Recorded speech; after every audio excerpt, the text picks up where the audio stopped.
healing is boring, and I keep flirting with chaos, which, to be fair, is a really easy mistake to make when chaos just happens to make better eye contact than calm ever does.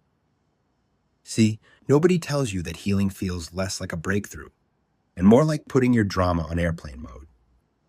Instead, they just tell you to look for calm love. But calm doesn't DM you at 2 a.m. with philosophical quotes and songs you'll overanalyze for 6 months. Calm just sits there, unbothered, with nothing to prove, waiting for you to stop confusing emotional roller coasters with proof you're alive.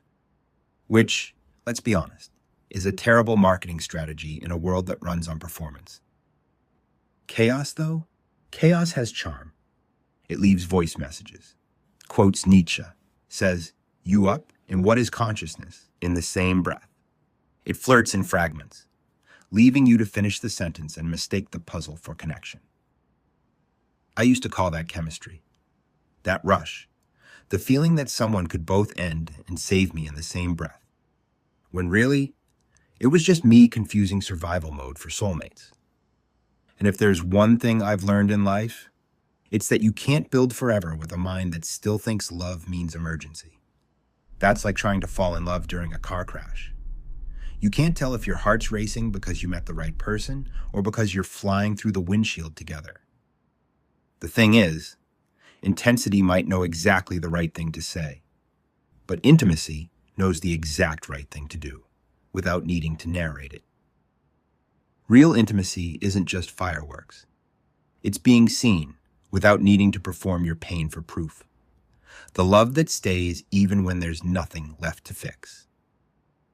And if I'm honest, there's something terrifying in that.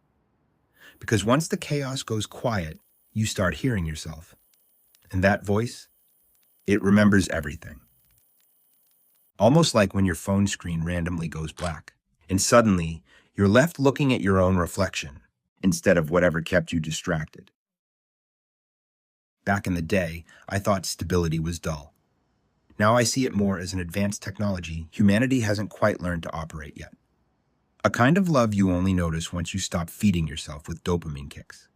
Something that doesn't need Wi-Fi to exist. Chaos still calls sometimes, still shows up with new outfits. But I don't always answer. I leave it on red. Like, thanks for the memories, but I've already cast someone else in the lead role. Healing is still boring, though. But maybe boredom is what safety feels like before your body learns to trust it.